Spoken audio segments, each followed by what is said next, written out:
On commence l'année 2021, notre combat spirituel n'est autre que celui-ci, l'accomplissement par le service.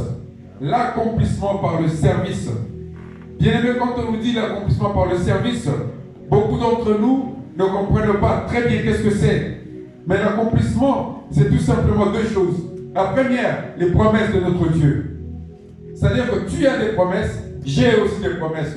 Celui de prière a des promesses. Pour que toutes ces promesses s'accomplissent, il y a le service. C'est pour ça qu'on dit l'accomplissement par le service. Mais un deuxième aspect encore plus important de l'accomplissement, c'est l'accomplissement de ta vie spirituelle ici sur terre.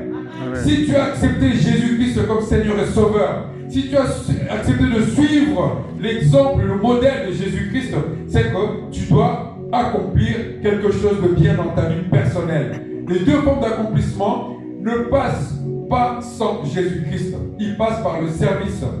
Bien aimé, lorsqu'on est baptisé, lorsqu'on est rentré dans les eaux de baptême et qu'on sort des eaux de baptême, on est obligé de servir ces dieux-là. Et nous allons le voir, c'est tout le long de toute la Bible, on parle de service à Dieu. Dieu ne nous bénit pas juste pour que nous restions chez nous à la maison. Dieu ne nous garde pas juste pour que nous soyons, ça va, c'est ce que vous voulez dire, en vie. Non, il a un but pour chacun de nous. Et ce but, ça s'appelle tout simplement le service. Le service, ce n'est pas seulement ce que nous faisons ici dans l'Assemblée Céleste de l'Alliance, lorsque nous venons comme aujourd'hui, ou quand nos sœurs sont venues ce matin pour nettoyer la salle. C'est un service, je te l'accorde. Mais ça va encore plus loin. Tu dois être celui par lequel on voit la manifestation de l'amour de Dieu. Tu dois être celui par lequel on voit que Dieu existe. Comme il a dit au peuple juif, on doit voir en vous ceux qui ont eu la crainte de Dieu dès qu'ils sont sortis de l'Égypte. Alors, nous allons voir d'abord dans l'Ancien Testament comment est-ce qu'est posé le principe du service pour l'accomplissement. Le service à Dieu, pas le service aux frères, aux soeurs, mais le service à Dieu lui-même. Nous allons prendre Exode 7 et verset 26. Exode 7, verset 26. On va lire juste celui-là. Le reste, on pouvait rester assis. Comme ça, on va progresser. On est déjà en 2021. Beaucoup de grandes choses nous attendent, mon frère, ma soeur. Et demeurons dans la parole de notre Dieu qui va nous amener jusqu'à bon port. Donc, nous lisons. On peut se lever pour ceux qui sont assis, s'il vous plaît, pour honorer la parole de notre Dieu. Il est dit ceci. Exode 7, verset 26. Juste le verset 26. L'Éternel dit à Moïse, va vers Pharaon et tu lui diras, ainsi parle l'Éternel, laisse aller mon peuple afin qu'il me serve. Merci Père pour ce moment que tu permets dans notre vie. Nous sommes enfin rentrés en 2021 par la grâce que tu nous as faite toute l'année. Mon frère et ma soeur sommes ici pour te crier encore notre reconnaissance, te dire combien sans toi nous ne sommes rien.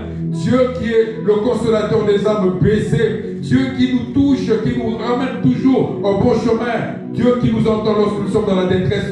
Nous voici devant ton trône en 2021 et nous demandons tout simplement que tu nous conduises encore par la puissance de ta parole. Père, ce soir nous sommes à toi, nous t'appartenons. Parle-nous à travers ton instrument que tu t'es choisi en cette année. Nous ne sommes rien sans toi. C'est toi qui parles, c'est toi qui vas parler aussi ce soir. Dans le nom puissant, nous allons aussi prier. Amen. Amen. Donc, nous avons dit que Dieu dit à son serviteur Moïse, va dire à Pharaon que moi, Dieu, je veux que mon peuple vienne me servir. Il n'a pas dit, voilà, je vais sauver mon peuple pour qu'il aille de l'autre côté, c'est-à-dire qu'il aille en Israël, qu'il aille ce qu'on appelle aujourd'hui Israël, et qu'il vive avec tout ce qu'il a, les voitures, tout ce que tu veux. Non, il dit pour que ce peuple-là, une fois qu'il va sortir, qu'il vienne me servir. Donc toi et moi, lorsque nous quittons le monde et que nous venons à Dieu, c'est pour le servir. Ne crois pas que voilà, j'ai quitté le monde, je suis maintenant à Dieu, je viens m'asseoir au non, d'accord, tu peux t'asseoir. Mais Dieu ne dit pas ça. Il dit si je te arrachais, si je te rachetais du péché, c'est pour que tu deviennes mon serviteur. C'est une notion importante parce que si tu ne comprends pas ça, tu vas avoir l'impression que voilà, ceux qui servent Dieu sont un peu des extraordinaires. Non. Tous nous avons reçu le même mandat. Sortez du péché et venez me servir. Parce qu'en vous, on verra que moi, Dieu, j'existe. Et là, c'est l'Ancien Testament. On ne va pas rester dans l'Ancien Testament parce qu'il y a beaucoup de choses à dire là-dessus. Mais dans le Nouveau Testament, Restons encore dans l'Ancien Testament, mon frère, ma soeur. Pardonne-moi. Si tu prends Josué, chapitre 24, versets 14 à 15, c'est très important de lire tout le chapitre, mais on ne peut pas le lire aujourd'hui. Le chapitre commence par un homme qui parle à tous ses généraux, à toutes les personnes de haute dignité dans sa société, tous ceux qui connaissent la valeur de Dieu. Il les a tous réunis et il leur parlait. Il leur a parlé comment ils sont sortis de l'Égypte, comment ils ont réussi à arriver là où ils étaient, comment Dieu les a aidés. Il leur a raconté, il a fait comme on dit, un réquisitoire. Et à la fin du réquisitoire, au chapitre versets 4, 14 et 15, il leur dit, moi et ma famille, nous servirons l'Éternel. Vous choisissez, soit vous servez les dieux de vos pères, c'est-à-dire le Dieu qu'ils ne connaissaient pas, l'éternel Dieu, c'est-à-dire le Térak avait un Dieu, ce qu'on appelle la magie, tout ça. Il leur dit, soit vous restez avec ces dieux-là, soit vous choisissez comme moi j'ai choisi de servir Dieu. Donc voilà un homme avec une telle puissance, un homme si élevé par Dieu, qui ne pense qu'à une chose, servir encore et encore ces dieux-là. Et il dit, cette fois-ci, ça ne doit pas être seulement Josué qui va servir, mais c'est toute la famille, toute la maison qui viendra servir le Dieu que tu aimes, que j'aime. Bien-aimé, on voit combien le service à Dieu est important. Le service à Dieu parlera pour toi un jour. Le service à Dieu répondra lorsque on viendra t'accuser. Tous les matins quand tu pries, il y a un homme qui va aussi dire à Dieu, ah ton enfant là, ton fils là, ta fille là, elle est comme ça, elle est comme ça. Mais ton service parlera pour toi. Voilà pourquoi, quand on rentre maintenant dans le Nouveau Testament, qu'est-ce qu'on voit? On va prendre deux textes, on va prendre les textes vraiment qui nous disent, voilà qu'est-ce que c'est le service à Dieu déconné dans le Nouveau Testament. Le Nouveau Testament, pour faire court, c'est Jésus-Christ qui va à la croix, Jésus-Christ qui descend en chair et os comme toi et moi, et qui meurt à la croix. 3 jours après, il revient à la vie. Et ce moment-là, qu'est-ce que ça représente pour toi et moi? C'est dans le livre de Josué, pardonnez-moi, de Romains, au verset 1. Romains 12, verset 1.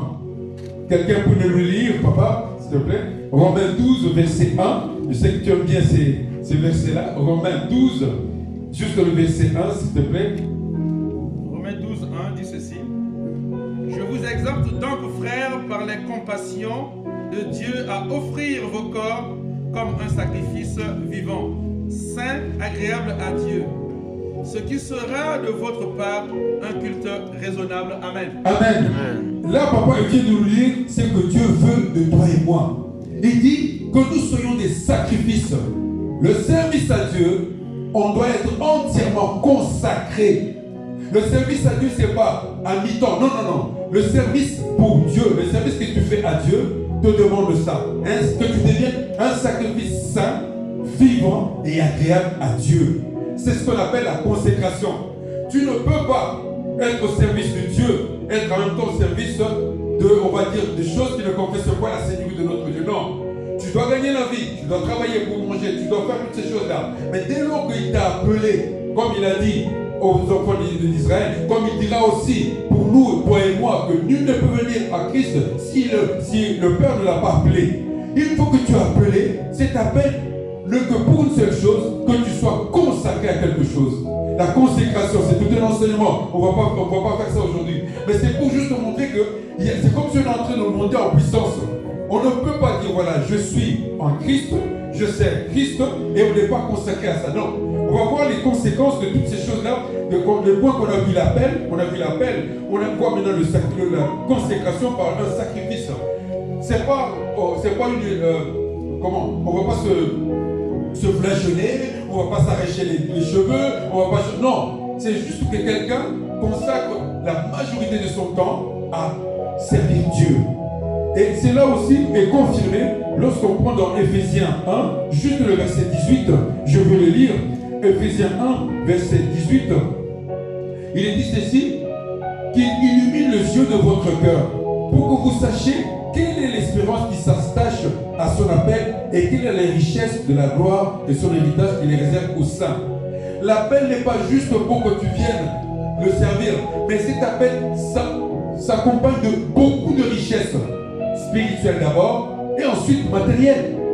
Parce que, croyez-moi, celui ou celle qui sert Dieu, Dieu ne l'oubliera pas, même dans les petites choses. Ne crois pas que voilà, l'accomplissement, oui, je fais ça pour accomplir les choses de non. Dans ta vie personnelle, ce que tu accomplis par le service aura des effets. Ça aura des effets. Maintenant, on a vu comment l'appel s'est fait. On a vu la consécration. La consécration, ça rajoute, à cette consécration, nous allons rajouter encore deux idées. Deux idées. D'abord, premièrement, Dieu dit qu'il veut un peuple qui est purifié par le sang, forcément. Parce que l'accomplissement, un homme qui est purifié, forcément il est purifié par le sang de l'agneau. Pourquoi il veut ce peuple-là? C'est dans Tite 2, versets 11 à 14. C'est lui qui veut être purifié comme ça. À quoi il va se servir? Il dit que c'est un peuple qui va être purifié et scellé pour les bonnes œuvres. Je suis consacré, j'ai été appelé, je suis consacré, maintenant je sers Dieu pour des bonnes œuvres. Pourquoi nous disons pour de bonnes œuvres? Beaucoup suivent le process. Il est appelé, il se consacre dans l'assemblée, dans l'œuvre de Dieu. C'est lui qui vient maintenant pour pervertir.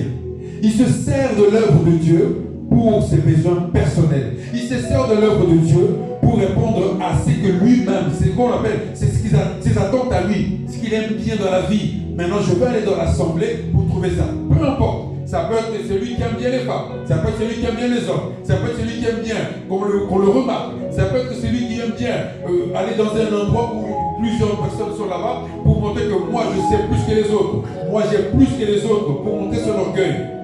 Il dit, ça c'est pas le service.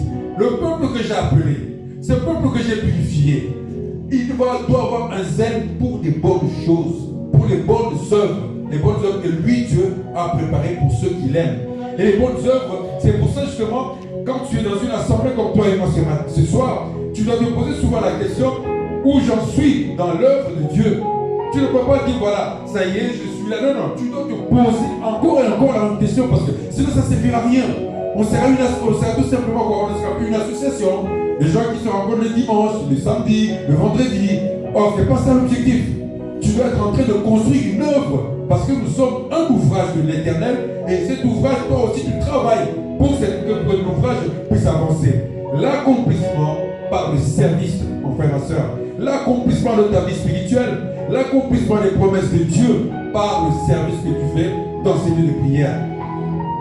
On continue. On va prendre Jésus-Christ, l'exemple de ce qu'on a dit tout à l'heure, les œuvres. On a posé la question à Jésus-Christ dans Jean 4, au verset 34. Mais Jésus-Christ, pourquoi est-ce que tu as mangé? Il a dit non, je n'ai pas mangé parce que ma nourriture à moi, c'est quoi? C'est accomplir l'œuvre de celui qui m'a envoyé. Jean 4, verset 34. Donc, quand les disciples étaient partis chercher à manger, ils l'ont laissé avec la femme samaritaine, et en revenant, ils l'ont trouvé comme s'il avait déjà mangé. Ils lui ont posé la question, mais non, moi, mon œuvre à moi, manger pour moi, ça consiste à quoi? Manger pour moi, ça consiste à accomplir l'œuvre de celui qui m'a envoyé. Alors, ce soir, tu dois aussi te poser cette question-là. Nous commençons une année. Prends une résolution dans l'œuvre de Dieu. Ne te dis pas, voilà, l'année a commencé comme l'année dernière. Non. Dieu ne se répète pas.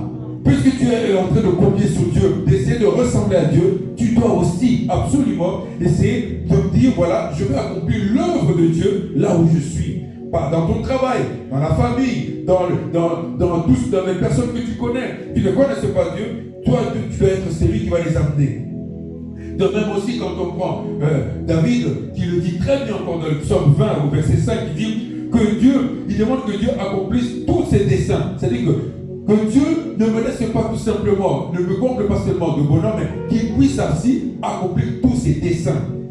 Au psaume 34 aussi, 33, il dit la même chose aussi, que la parole de Dieu ne vient pas juste pour remplir nos oreilles, non, la parole de Dieu vient pour que s'accomplissent les œuvres de Dieu. Alors, là nous avons vu pratiquement ce que ça appelle la consécration, et ce qui revient de tout cela, c'est qu'il y a une question que tu dois te poser.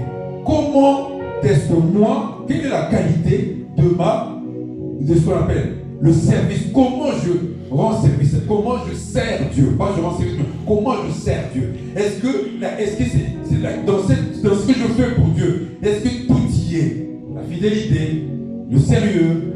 Est-ce que tu y es? On va prendre qu'un seul qualificatif aujourd'hui, la fidélité. Est-ce que je sers avec fidélité? Est-ce que dans le lieu où je suis, où je vais tout le temps, est-ce que les gens qui me regardent, parce que Dieu passe toujours par un homme pour bénir un homme, et il passe aussi par un homme pour regarder ton travail. Il dit, mais est-ce que je suis fidèle à ce que je fais en ces lieux de prière? Pour ça, nous allons prendre 4 promesses. 4 promesses de notre Dieu que Dieu a faites à son peuple. Et que ces promesses-là vont te dire à toi et à moi si vraiment tu es dans la fidélité. Parce que rappelons-nous que la fidélité de Dieu, lui, n'a jamais changé. Il ne changera pas. Il sera toujours le même. Il nous apportera toujours, nous donnera toujours ce qu'il nous faut et quand il faut, au moment où il faut. Première qualité, donc toujours nous sommes dans la qualité. Nous sommes en train de prendre la fidélité dans le service. Et prenons Hébreux 13, 5. Qu'est-ce que Dieu dit dans le livre d'Hébreux au chapitre 13 au verset 5? Parce que tu dois être fidèle.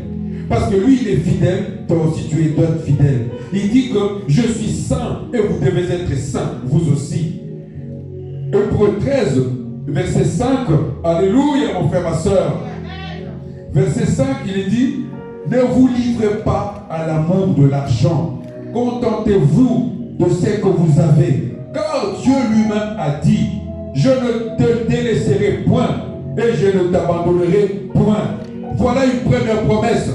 Dieu il dit qu'il ne te délaissera pas, il ne t'abandonnera point. Il sera toujours avec toi. Mais pour cela, n'est pas l'amour de l'argent. Quelqu'un qui est fidèle, peut laisser un travail pour venir servir Dieu. Notre pasteur le fait souvent ici. Le jour où il y a des jours, il est obligé de dire, voilà, donnez cette place-là à quelqu'un d'autre. Moi, je dois être dans l'assemblée ces jours-là. C'est ça la fidélité. Est-ce que tu as déjà pris un jour de congé sans être payé, juste pour servir ton Dieu? Il dit, n'ayez pas l'amour de l'argent. Moi, Dieu, je serai tout le temps avec vous. Je ne te délaisserai pas. Et cette promesse ne relève que d'une seule chose, de la fidélité de Dieu. Est-ce que moi aussi j'ai atteint ce niveau de fidélité dans ce service? Comment je sers Dieu? Nous avons vu, et nous l'avons déjà, si tu regardes dans les réseaux sociaux, tu vas le voir aussi, des responsables, ou même tout simplement des serviteurs, on va faire court, qui, pour eux, ils ne viennent que parce qu'il y a de l'argent. Nous les avons vu, des serviteurs qui disent, moi quand on m'appelle là-bas pour aller prêcher là-bas, s'il y a de l'argent, je vais là-bas. Où est ta fidélité au service de Dieu? Lui, il est fidèle. Il ne bouge pas. Mais toi, tu es prêt à renoncer à tout dès lors qu'on te dit il y a de l'argent de l'autre côté. Et lui il dit non. Frères et sœurs, moi, Dieu, je ne te délaisserai pas. C'est-à-dire que le jour où tu manqueras à manger, le jour où tu manqueras à boire, le jour où tu auras du mal, souviens-toi de ma fidélité. Continue de me servir. Et moi, Dieu, je pourvoirai à ce problème-là. Je ne t'abandonnerai pas. C'est une première promesse sur laquelle, moi je pense que quand on entend ça, même un petit enfant de moins de 5 ans, quand on lui dit « je ne t'abandonnerai pas », cet enfant-là il est content. Il sait que maman, papa, ou grand frère, ou grande soeur, ou tante, ou tonton ne m'abandonnera pas. Il est fortifié. On va prendre une deuxième promesse. Jérémie 17, c'est pourquoi nous prenons les promesses. Pour la simple raison, comme nous avons dit au début de notre exposé, que l'accomplissement, c'est d'abord l'accomplissement de l'œuvre de Dieu et ensuite l'accomplissement de ta vie spirituelle. Et c'est les deux. Et que l'un ne peut se faire sans l'autre. Cet accomplissement-là passe par le service que tu fais dans l'assemblée de notre Dieu. Nous prenons Jérémie 17, juste le verset 7. Jérémie 17, verset 7. Naomi, tu peux nous le lire, s'il te plaît, ma soeur? La parole de Dieu dans Jérémie 17, juste le verset 7. Béni soit l'homme qui se confie dans l'Éternel et dont l'Éternel est l'espérance. Amen, amen, ma soeur. Et elle a bien lu, béni. Il n'a pas dit maudit, béni. C'est lui qui se confie en l'Éternel. Confiez-vous en l'Éternel. Et lui, il répondra sur vous, ses bénédictions. Et dans le même ordre d'idée, on va le retrouver aussi dans 2 Corinthiens 12, 9. Qu'est-ce qui se passe dans la vie d'aujourd'hui? Qu'est-ce qui se passe dans la vie de beaucoup d'enfants de Dieu? on a souvent ceux qui viennent à l'assemblée que lorsqu'ils ont un souci. Pendant tout le temps où il peut venir tout simplement partager avec nous la prière, la parole, il ne vient pas. Il y a aussi ceux qui découvrent le service à Dieu, qui découvrent les serviteurs de Dieu, qui découvrent le service qu'ils doivent rendre à Dieu, c'est-à-dire dans tous les sens, dîmes, offrandes, travailler dans l'assemblée, ton intelligence, si tu as donné comme talent, tout ça. Il ne le découvre que s'il a un problème. Tant qu'il n'y a pas de problème, tant que tout se passe bien chez lui, il ne se confie pas à Dieu, il se confie aux hommes. Or, qu'est-ce qu'il vient de dire ici? Béni. Tu ne seras pas béni si ceux qui te connaissent mieux, qui savent tes problèmes, ce sont les hommes et non Dieu. Il dit que moi, Dieu, je ne te délaisserai pas. 2, il dit, tu seras béni. Comment? Parce que moi, ton Dieu, je suis toujours avec toi. Je serai toujours avec toi. Confie-toi en moi. Confie-toi en moi quand tu prends 2 Corinthiens 12 au verset 9. Au verset 9, il dit à peu près la même chose, 2 Corinthiens 9. Il dit, là c'est quand tu as un problème de santé, tu es malade, tu as mal dedans, tu as des douleurs, on va dire, on va faire simple. Quelqu'un qui est malade, quelqu'un qui a des problèmes de santé. Là, nous avons qui? Nous avons l'apôtre Paul qui souffrait d'une maladie, qui était malade, qui avait des problèmes de santé. Et il dit quoi? Sa force se trouve dans la faiblesse. Il a demandé que Dieu lui fasse grâce, lui a dit non. Dieu lui dit non, ma puissance te suffit. Donc nous avons plus besoin de réclamer la puissance de Dieu et pour demeurer dans sa fidélité. Si tu sers Dieu parce que tu vas bien. Le jour où tu as un problème, tu changes encore. Après tu reviens. La puissance de Dieu, tu ne l'auras pas. Tu dois être fidèle au service. Ça ne va pas, je suis là. Ça ne marche pas, je suis là. J'ai pas de problème d'argent, je suis là. J'ai la santé qui ne va pas bien comme Paul ici. Toi, tu es là. Il dit quoi? Toi qui es tout le temps attaché à moi, en tout temps, en tout lieu, ma puissance te suffit. C'est pour ça que nous demandons tout le temps que l'Esprit de Dieu vienne à nous, parce que l'Esprit de Dieu, en venant sur nous, il nous apporte cette puissance-là. Confions-nous à l'Éternel. Car si nous nous confions aux hommes, du coup, notre fidélité à son service, notre fidélité à Dieu, notre fidélité dans ce que nous faisons, dans son assemblée, baisse. Parce que nous le mettons en concurrence. Nous allons prendre un troisième, parce qu'on avait dit 4, une troisième promesse. Qu'est-ce que c'est la promesse? C'est la promesse que Dieu pourvoira à tous nos besoins. Philippiens 4, 19. Philippiens 4, 19, il nous est dit que Dieu, dans son amour, il pourvoira à tous nos besoins. Pourquoi pourquoi avons-nous choisi cette promesse? Cette promesse a quelque chose de particulier. Lorsque nous regardons dans l'Ancien Testament, nous voyons que Abraham, Dieu lui demanda de lui offrir son unique fils, Isaac. Lorsqu'il l'amène sur la montagne, qu'est-ce que Dieu lui dit? Juste au moment où il allait, il a d'abord lié le fils.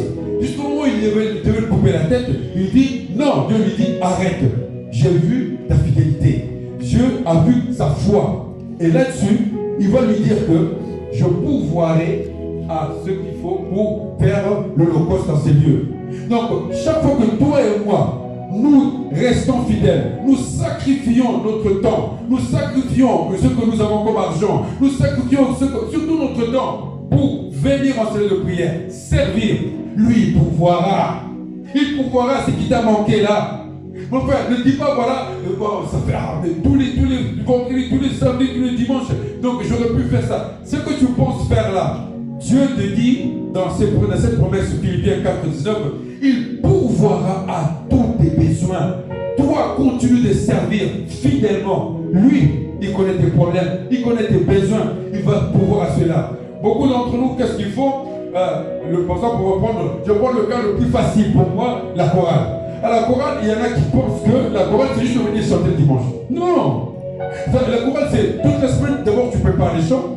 Tu dois être en prière pour ce que tu vas chanter ou jouer quand tu es instrumentiste. Tu dois toutes ces choses-là. C'est des sacrifices que tu fais. Mais ça montre aussi ta fidélité à ce que tu vas donner comme cantique à la fin de la semaine. Parce que si tu te contentes de faire juste le minima pour Dieu, comment il va pouvoir à tes besoins? C'est que tu penses être capable de la fois être dans l'assemblée, servir Dieu, et être aussi fidèle à tes besoins comme être humain. Il dit non, c'est pas possible. On ne peut pas avoir les deux en même temps. Servez-moi avec tout votre cœur, de manière fidèle, moi je pourvoirai à vos besoins. Bien aimé, c'est une promesse que n'importe qui serait content. C'est comme quand nous allons travailler dans nos entreprises, le chef, le patron, tout ce qu'il attend, c'est que tu fasses ton boulot. Une fois que tu as fini ton travail, il envoie le chèque, il te donne ton chèque. Bon, imaginons maintenant s'il nous dit, ce que tu fais là, si tu le fais encore très bien, moi, patron, chef de cette entreprise, je vais te donner encore une prime. Plus tous, la plupart d'entre nous ici, qu'est-ce qu'on va dire? Ah oui, je veux bien rajouter mon temps de travail, améliorer ma qualité de travail pour que de cette fidélité, de cette qualité, il puisse me donner un peu plus d'argent. C'est à peu près la même chose que Dieu nous demande ici. Ne vous inquiétez pas de ce qui vous manque, de ce que vous n'avez pas assez. Servez-moi. Et moi, je pourvoirai à ce qui vous manque. Maintenant, on va prendre la dernière promesse. C'est pas, il y en a plus, hein. Il y en a plusieurs dans la Bible. Hein. Je les ai choisis comme ça pour illustrer un petit peu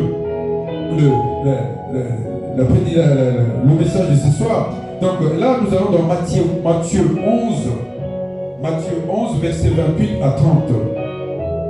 Matthieu 11, 28 à 30. Nous sommes en 2021, mon frère, ma soeur. Beaucoup ont dit du mal de toi et de moi. Beaucoup ont dit, ah, ils n'arriveront pas. Nous y sommes enfin, par la grâce que Dieu nous fait encore ce soir, de nous retrouver, toi et moi, en signe de prière.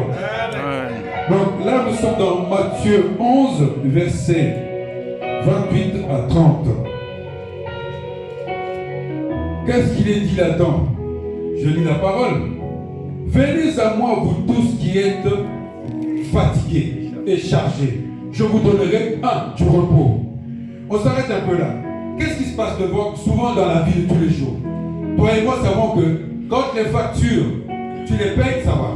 Mais imagine, tu payes les factures, tu dois aussi donner ta dîme. Mais qu'au même moment où tu as toutes ces choses-là, tu as maintenant des histoires dans le travail où tu t'embrouilles un petit peu avec les chefs là-bas. Tu perds le repos. Tu te sens fatigué. Tu n'as pas fait 100 km à pied. Tu n'as pas soulevé des poids. Mais tu te sens fatigué. Lui dit, juste à ce moment-là, viens vers moi.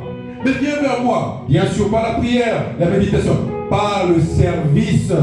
Viens par le service parce que je me souviendrai de toi. Ah, mais il n'a pas l'air très bien cet homme-là. Ah, il n'a pas l'air très bien cette dame-là. Mais viens à moi, elle me sert. Qu'est-ce qui ne va pas dans sa vie? Lui, il sait tout, il voit tout. Bon, il va arranger. Tu vas voir, ce qui t'embêtait là, tu rentres comme ça à la maison, tu as une solution. Ou même tout simplement, tu as la paix. Tu as la paix. Il y a des factures, d'accord. Mais j'ai la paix en moi. C'est ce qu'il est en train de nous dire là. Ne reste pas en train de dire, ah oui, non. Il dit, tu auras du repos si tu viens à moi. Toi, continue seulement de me servir. Ne te préoccupe pas. Continue. Prenez mon joug sur vous et recevez mes instructions. Car je suis doux et humble de cœur. Vous trouverez du repos pour vos âmes. Le joug, vous savez, quand on regardait les chevaux qui sont en train de tirer quelque chose, souvent on met un cheval ici, un cheval là. Les chevaux doivent être de même corpulence, de la même puissance. Et comme ça, ils tirent en poids. Et lorsqu'on nous parle du joug ici, c'est que on met, par exemple, un cheval très fort, donc c'est comme un enfant de 5 ans et moi, on est en train de tirer quelque chose. Cet enfant de 5 ans par rapport à moi, c'est moi qui vais prendre toute la puissance parce que lui, à 5 ans, il ne peut pas. C'est ce qu'il est en train de dire là. Le joug, nous allons tirer quelque chose, mais toi, comme tu es faible, viens à moi. Moi, je vais tirer ton joug avec ma puissance à moi, Dieu.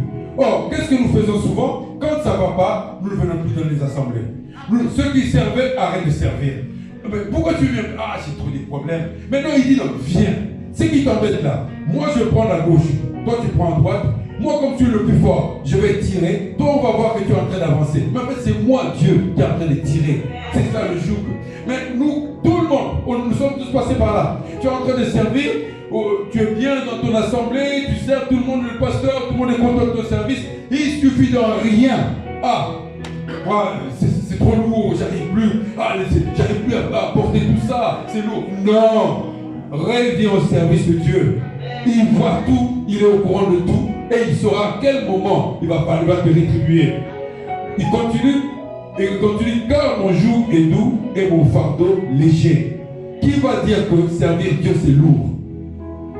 Quel quelqu'un je voudrais vraiment que quelqu'un me dise, ah oui, servir Dieu c'est lourd, c'est difficile. Ah oui. Non, ce qui est difficile pour toi et moi, soyons honnêtes, c'est pas le service à Dieu. C'est le monde qui nous regarde, qui rend le service à Dieu lourd. Parce qu'ils nous contaminent, ils font la comptabilité de nos jours. Ah mais toi on ne te voit pas le vendredi, le samedi, le dimanche. Mais où est ton problème? Viens là où je vais. Parce que si moi personnellement, franchement, je me permets de parler comme ça. Le fait de venir vendredi, samedi, dimanche ici ne m'a jamais pesé. Parce que si je ne viens pas ici, ce que je veux faire ne me rapporte 0, 0, 0. Rien. Or, venir ici, même si je suis assis, même si tout simplement assis parce que, il y a la prédication, il y a papa ou maman qui sont en train de prêcher, ou quelqu'un est en train. Assis là, je suis en train de me renouveler, d'apprendre.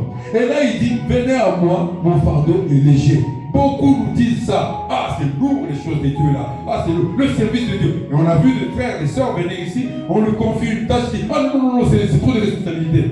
Mais la même personne, quand tu sors dans sa vie de l'extérieur, il est cousin, tante, oncle, neveu, et il parle à tout le monde, il résout le problème des copines, il résout le problème de... Mais alors que ici, la tâche que tu vas rendre pour Dieu ici, c'est peut-être que les samedis, c'est peut-être que le dimanche, c'est peut-être aussi que dans la semaine, une fois. Aucun d'entre nous va dire voilà, on va dire le corps pastoral, ça c'est autre chose, ou le pasteur lui-même, ça c'est autre chose. Mais toi et moi qui sommes dans les autres services, qui est déjà venu lundi, mardi, mercredi, jeudi, vendredi, samedi, dimanche, ici, tous les jours? Personne. Et pourtant, les gens nous disent ça. Ah, c'est lourd les choses de Dieu là, c'est lourd. Alors c'est soit mon frère, ma soeur, la prière que tu vas faire, c'est une prière d'abord où tu dois commencer par remercier ton Dieu. Une prière où on dit, Dieu tu m'as fait grâce. Beaucoup n'ont pas eu cette grâce de rentrer en 2021. Beaucoup n'ont pas eu cette chance de rentrer ensemble, comme on dit chez les Canadiens, en santé. Donc, c'est-à-dire aucune maladie, aucun problème. Nous devons commencer par remercier notre Dieu. Et maintenant, après que nous aurons remercié notre Dieu, nous allons maintenant chasser tout ce qui vous affaiblit dans le service de Dieu. Tout ce qui vous... La cupidité en premier. La cupidité, toutes ces choses qui font qu'un homme qui servait bien Dieu, ou qui sert avec tâtonnement, ou qui sert par intermittence, non. Il veut des hommes et des femmes fidèles. Afin que vous représentiez ce que lui-même il est, c'est-à-dire un Dieu fidèle qui ne change pas, qui ne bouge pas, qui est le même. Amen. Alors nous allons prendre le temps de prier, et pour cela nous allons demander à ce que la chorale puisse nous accompagner pendant ce moment.